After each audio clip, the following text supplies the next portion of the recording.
Donc le magicien vient nous dire ici que pour vivre une vie magique, il est nécessaire d'agir à partir de la conscience de qui nous sommes. Ça veut dire en se désidentifiant de ce que nous croyons être, donc de l'être humain. Je ne suis pas l'être humain. Je suis la conscience qui est incarnée dans ce véhicule.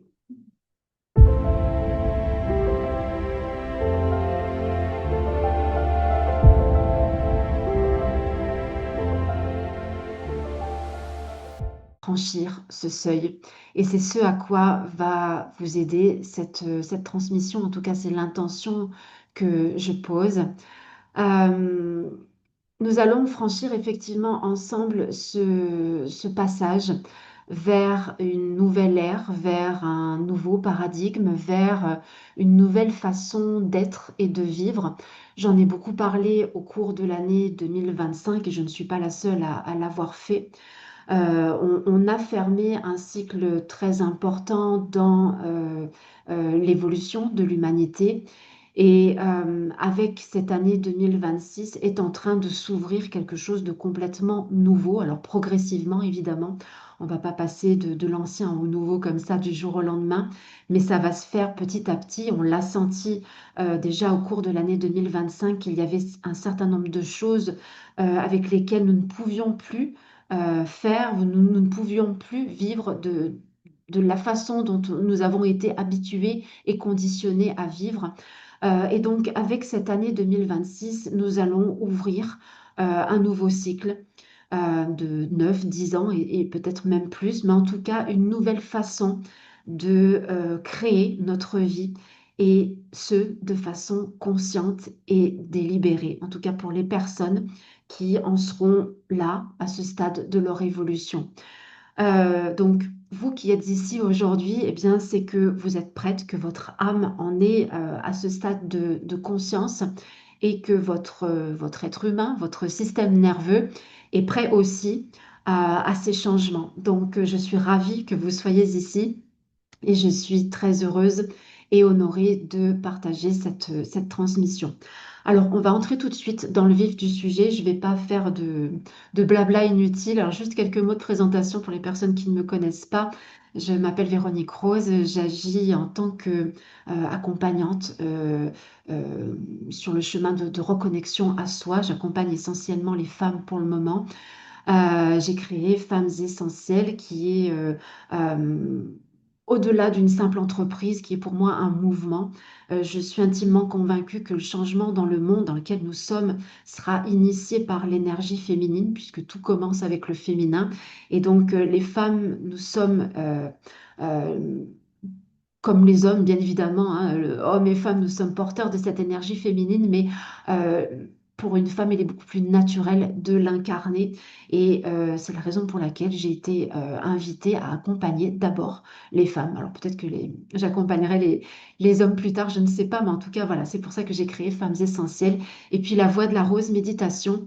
Donc, vous me connaissez peut-être à travers ce canal-là qui est là justement pour vous accompagner sur ce chemin de reconnexion intérieure, de révélation et de renaissance à qui vous êtes vraiment. Alors, on va commencer tout de suite cette transmission avec l'énergie principale de cette année. Alors, quand je parle d'énergie, je parle vraiment de fréquence, oui, sur laquelle nous sommes invités à nous brancher, en fait, hein. C'est l'énergie qui va nous porter tout au long de cette année. Pour cette transmission, je m'appuie, comme toujours, mais sur le tarot. Non pas pour faire une guidance et encore moins des prédictions, puisque ce n'est pas du tout l'objet de cette transmission. Et le tarot est pour moi un outil puissant, divin, sacré, de connaissance de soi. Ça n'est absolument pas un outil de divination, même si on peut s'en servir à ces fins-là, tout comme on peut le faire avec des oracles, avec un pendule ou je ne sais quoi, et tout un tas d'autres choses. Mais le tarot est avant tout un outil de connaissance de soi et c'est de cette façon-là que je l'utilise moi, c'est de cette façon-là que je l'ai utilisé tout au long de ma vie jusqu'ici. J'ai commencé à l'âge de 20 ans. Et il m'a accompagnée de façon très puissante dans cette reconnexion à soi. Donc, on va s'appuyer là-dessus pour cette transmission. Je vais m'appuyer là-dessus pour cette transmission. Donc, cette année 2026, je ne vous apprends rien, c'est une année 1 en numérologie et le 1 dans le tarot correspond au magicien ou au battleur dans le tarot de Marseille. Je reviendrai sur la carte du tarot de Marseille tout à l'heure avec les, les différents symboles que l'on voit sur cette carte. Mais le magicien, alors je vais vous montrer différentes cartes. J'utilise les cartes pour que ça puisse être plus facile pour vous de retenir les choses et de vous imprégner aussi de l'énergie de celle-ci. Donc le magicien, dans ce tarot-là, par exemple, je vous le montre de cette façon, et puis je vous montrerai d'autres après. Le magicien, alors c'est peut-être pas très net ici, mais comme son nom l'indique, c'est celui qui sait de façon intrinsèque que tout est possible. Il sait, comme le montre le symbole de l'infini sur son chapeau, qu'il est illimité. Le 1, dans le tarot notamment, mais de façon générale, le 1, c'est le début, c'est le commencement. Mais c'est aussi le recommencement. Le 1, c'est à la fois le nouveau-né, donc l'état dans lequel nous commençons notre expérience dans ce monde, et c'est à la fois cette renaissance qui vient après un chemin long parfois, tout dépend, un certain chemin en tout cas de connaissance de soi et de retour à soi. Une fois qu'on a parcouru un certain chemin, je ne dis pas tout le chemin, mais un certain chemin, on arrive à ce stade de renaissance à soi. C'est-à-dire que quand on arrive dans ce monde à l'état de nouveau-né, euh, on, on a déjà cette conscience du magicien. On a déjà cette conscience d'être illimité, d'être, de pouvoir tout réaliser. Mais notre, comment dire, notre être humain étant un nouveau-né, on a besoin du monde extérieur, donc des adultes, de nos parents et puis de la société, puis de tout le reste, pour évoluer. Mais dans cette évolution humaine, on perd notre conscience euh, d'illimité, notre conscience euh, originelle. Alors, on la perd, oui et non, on s'en déconnecte. On ne la perd pas, elle est toujours là, mais on s'en déconnecte.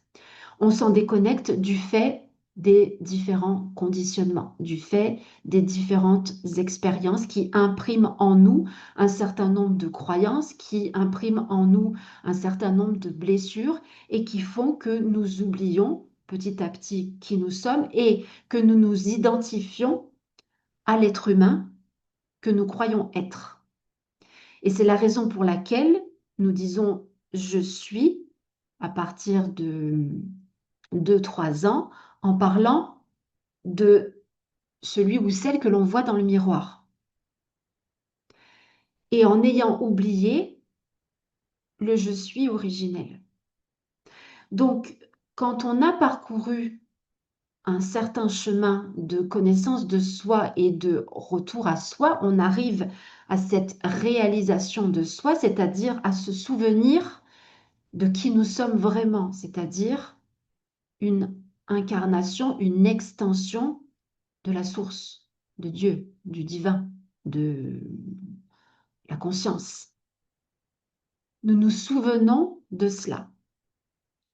Et c'est en cela que l'on renaît, que l'on naît à nouveau, tout en étant dans le même corps que le nouveau-né qui est arrivé dans ce monde. Et à partir de là, eh bien, il y a une nouvelle vie qui commence. une nouvelle vie, j'ai envie de dire la vraie vie qui commence, pas celle qu'on a vécue jusque-là, identifiée à notre être humain, mais la vraie vie, puisque l'on va incarner petit à petit qui nous sommes vraiment. Donc, si vous êtes là aujourd'hui dans cette transmission, c'est que vous avez parcouru un certain chemin et que vous savez, au moins de façon euh, intellectuelle, cognitive, qui vous êtes. Vous vous êtes souvenu que vous n'êtes pas uniquement cet être humain. Et votre mission que vous avez acceptée en venant dans ce monde est maintenant, alors la première c'est de s'en souvenir, la deuxième c'est de l'incarner. Et c'est ce à quoi va vous aider non seulement cette transmission, mais cette année 1 qui commence et le cycle qui s'ouvre avec elle. Donc, le magicien, c'est celui qui ouvre cette voie. Le magicien, comme son nom l'indique, il sait qu'il peut tout être, faire et avoir parce qu'il a tout à sa disposition et il est tout parce qu'il se rappelle de qui il est. Et le bébé, c'est la même chose. Il sait qui il est. Le nouveau-né n'est pas du tout identifié à l'être humain. Comme je vous le disais juste avant, ça commence vers l'âge de 2-3 ans, où il comprend que ce qu'il voit dans le miroir, c'est lui, c'est l'être humain. Et il commence à s'identifier à cela parce que il a vu les adultes faire la même chose. Mais le tout petit bébé, euh, quand il découvre le monde avec cette conscience de je, je- je peux tout avoir, je peux tout faire. Il ne se pose pas la question de comment, ni si c'est possible, ni quoi que ce soit. Pour lui, c'est acquis. Il a juste à demander et il reçoit. Quand il a besoin de quelque chose, il demande et il reçoit. Il ne se demande pas comment il va le recevoir ni ce qu'il doit faire pour. Il se contente de faire ce qui est naturel pour lui, c'est-à-dire de demander, par les pleurs généralement ou par les mots quand il commence à parler. Mais il demande et il reçoit. Pourquoi il reçoit? Parce qu'il s'attend à recevoir. Si toutefois ça ne vient pas tout de suite, il redemande. Mais à aucun moment, il ne doute de quoi que ce soit. À aucun moment, il se dit qu'il ne va pas recevoir, ou qu'il ne mérite pas, ou qu'il n'est pas assez, ou que ça n'est pas possible. Non, non, puisque il n'est pas dissocié de qui il est. Donc il a cette conscience du tout. Et c'est ce qui représente l'archétype du magicien dans le tarot, cette conscience du tout. Et c'est cette conscience dans laquelle nous entrons, j'ai envie de dire, progressivement en fonction de notre évolution. Il y a des personnes qui y sont depuis longtemps, parfois plus jeunes, et il y en aura de plus en plus jeunes qui vont revenir à cette conscience-là. Et puis, il y en a qui n'y sont pas encore. Donc, c'est pour ça que je vous disais, tout est juste et il n'y a pas ni de comparaison, ni de quoi que ce soit. On va tous dans la même direction, chacun à son rythme, hein, suivant ce qu'on a vécu, suivant le nombre de couches que l'on a dû enlever, hein, suivant d'où on vient aussi. Donc, tout est OK. Le tout, c'est de continuer cette évolution et j'ai envie de dire qu'on ne peut pas vraiment faire autrement puisqu'à partir du moment où on vient dans ce monde, eh bien, on a signé pour, euh, pour cette évolution à travers l'incarnation. On n'est plus dans le mental ici, dans le règne du mental. On entre maintenant dans le règne de l'âme, c'est-à-dire que le chemin qui a été parcouru, et notamment l'année 2025 qui a permis vraiment d'enlever tout ce qui restait encore de conditionnement et j'allais dire, d'enchaînement, hein, c'est un petit peu ce qui me traverse ici, d'enchaînement à l'ego et au mental, pour pouvoir vivre, pour pouvoir permettre à l'âme de reprendre les rênes et de vivre notre vie à partir de notre essence et non plus à partir de nos croyances, à partir de nos conditionnements, à partir de tout ce qui est présent dans notre mental. Le mental, on va le voir après, c'est un outil, mais ça n'est pas lui le maître à bord. Ça, vous le savez sans doute. Donc, l'invitation de ce magicien et de cette année 2026 et de ce cycle qui s'ouvre, c'est évidemment de revenir à la conscience de qui vous êtes et de vivre à partir de cette conscience-là. De vivre à partir de la conscience et non plus de l'inconscience. L'inconscience, c'est l'état de conscience de victime, quand on croit que la vie nous arrive et que l'on est, comment dire, soumis à ce qu'il se passe à l'extérieur, quand on est dans cette conscience de séparation. Je vous parlais d'unité ici, hein, donc quand on est dans cet état de conscience, on est dans l'unité avec qui nous sommes, avec le divin en nous, dont nous ne sommes pas séparés, hein. Le divin, vous le savez, euh, il n'est pas perché dans le ciel, hein, nous en sommes une incarnation, nous en sommes une extension. Donc, le magicien nous invite à vivre à partir de cet état de conscience-là. Il vient nous rappeler, le magicien, que l'être humain est le véhicule de l'âme. L'être humain, on va dire, j'ai employé un autre terme ici, on va parler d'avatar. Nous sommes un avatar.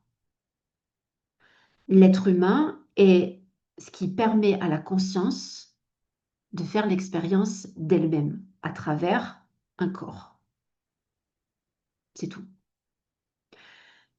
Mais nous nous sommes identifiés à cet être humain, et ça fait partie du jeu, pour nous rappeler de qui nous sommes. On oublie pour nous rappeler de qui nous sommes. Sinon, c'est pas drôle. C'est le jeu de la vie, en fait. C'est le but de l'incarnation de la conscience. La conscience s'est incarnée pour pouvoir faire l'expérience d'elle-même, pour pouvoir se connaître. Comment je peux me connaître si je suis le tout, si je suis l'unité? Vous savez que dans ce monde, ce qui vous permet de faire l'expérience de quelque chose, c'est son contraire. Vous savez ce qu'est le froid parce que vous avez fait l'expérience du chaud. Et tout le reste. Je ne vais pas vous donner 50 exemples, vous avez compris. Donc, la conscience s'est incarnée pour pouvoir faire l'expérience d'elle-même, pour pouvoir se connaître. Et c'est la raison pour laquelle, en tant qu'être humain, donc en tant que conscience incarnée, nous parcourons tout ce cycle de retour à soi, de connaissance de soi, pour revenir à la conscience de je suis Dieu. Je suis la conscience. Je suis la source incarnée.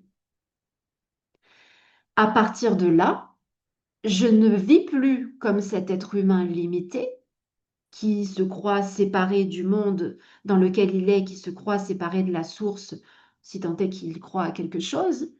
Je ne suis plus cet être limité là, mais je suis la conscience qui est incarnée dans ce corps. Donc à partir de maintenant, cette phase de renaissance, c'est OK, je me souviens de qui je suis, maintenant je vis à partir de cette conscience-là. Et donc le magicien, c'est ce à quoi il nous aide. Il nous aide de différentes façons. En nous rappelant que donc l'être humain est le véhicule de l'âme, ça je vous l'ai dit, et que tout ce qui constitue l'être humain, c'est-à-dire le corps et le mental, le corps, donc tout ce qui va avec, les émotions aussi, le mental, sont des outils.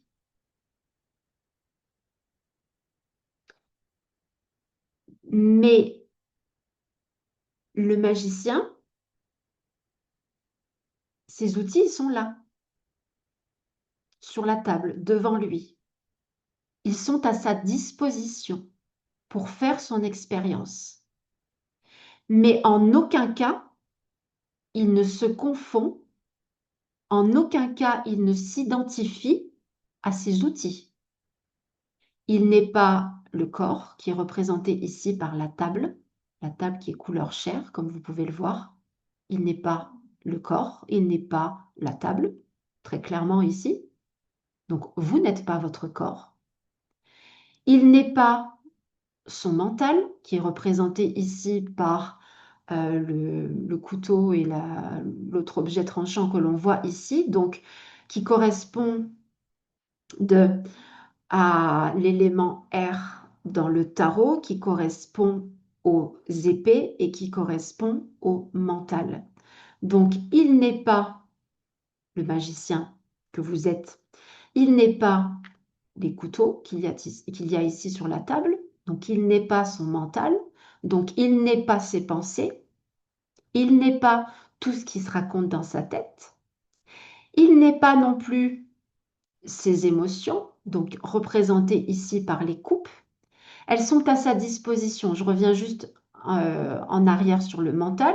Le mental est à sa disposition. C'est un outil pour comprendre, pour planifier, pour structurer, pour mettre en pratique.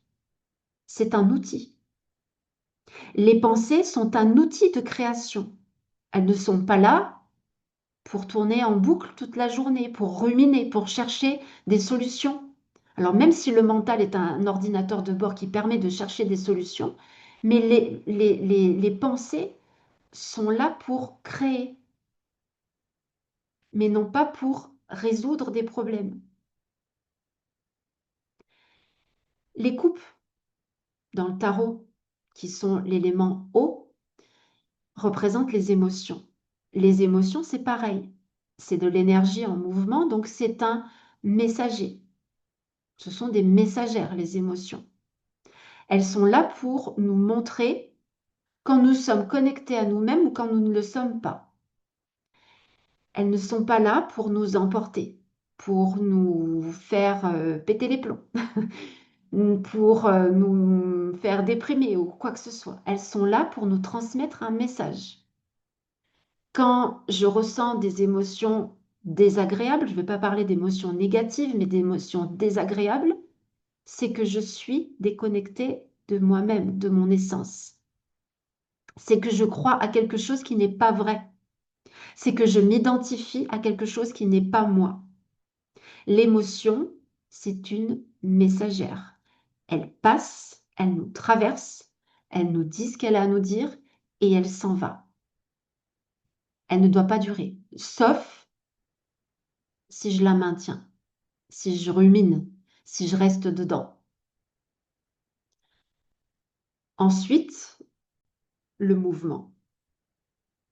Sans action, sans mouvement, il n'y a pas de vie. La vie est mouvement, la vie est changement. Donc, quand on ouvre un nouveau cycle, eh bien, on est amené à se mettre en mouvement, peut-être un peu plus qu'une autre année. Quand on est dans une année 1, on est amené à se mettre en mouvement pour initier ce nouveau cycle. Et rien ne peut avoir lieu sans cette initiation, sans ce mouvement, sans ce commencement.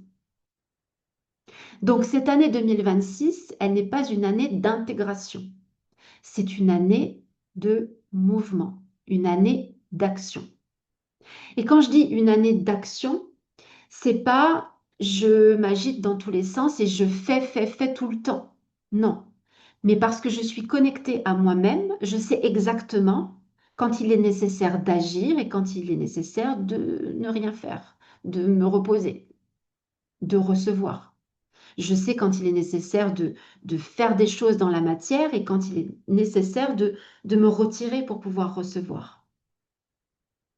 Je vais terminer ici en vous disant que vous êtes le magicien, la magicienne, hein, mais vous n'êtes pas les outils.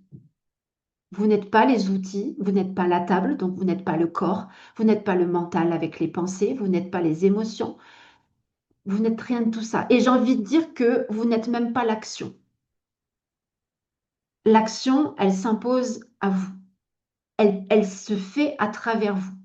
Vous êtes juste, et ça je sais que l'ego ne va pas aimer quand je vais dire ça, mais je vais le dire quand même, vous êtes juste, nous sommes aussi, hein, moi je m'inclus dedans, nous sommes comme la marionnette qui est animée en fait, tout en étant celui ou celle, peu importe, il n'y a pas de genre ici, qui tire les ficelles. Et je sais que quand on prend conscience de cela, au début, l'ego va faire résistance. Parce que l'ego, il se croit tout puissant. Et il ne veut absolument pas, il se croit en contrôle de tout, et il ne veut absolument pas que quelqu'un d'autre que lui tire les ficelles. Sauf que il n'a jamais tiré les ficelles, mais il croit que oui. C'est pour ça qu'il contrôle et qu'il essaye de s'accrocher à ce qu'il pense contrôler, jusqu'au jour où il est amené à lâcher prise complètement suite à un trauma, à une difficulté, à une expérience de vie très difficile ou très très très difficile s'il est très très contrôlant, où il est obligé de lâcher et de s'en remettre à la vie, à Dieu, à la source, à la conscience, à ce qui tire les ficelles. Parce qu'il se rend compte que ben, lui tout seul, il n'y arrive pas. Donc, c'est en cela que, en tant qu'être humain, nous ne sommes même pas le mouvement. Nous ne sommes pas le corps. Le mouvement se fait à travers nous, à travers le corps. Votre cœur bat, donc il est en mouvement sans votre intervention. Donc le magicien vient nous dire ici que pour vivre une vie magique, il est nécessaire d'agir à partir de la conscience de qui nous sommes. Ça veut dire en se désidentifiant de ce que nous croyons être, donc de l'être humain.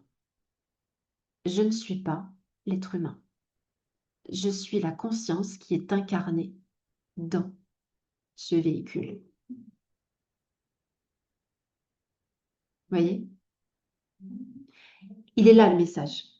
Et aujourd'hui, euh, suivant là où vous en êtes, je ne sais pas, mais vous êtes là, donc vous êtes en mesure non seulement de recevoir cela, mais d'avancer aussi dans cet état de conscience-là. Il se peut que le mental, qui est là, évidemment, se dise, OK, mais comment je fais? Pourquoi le mental se pose cette question? Parce que c'est un petit peu comme le nouveau-né.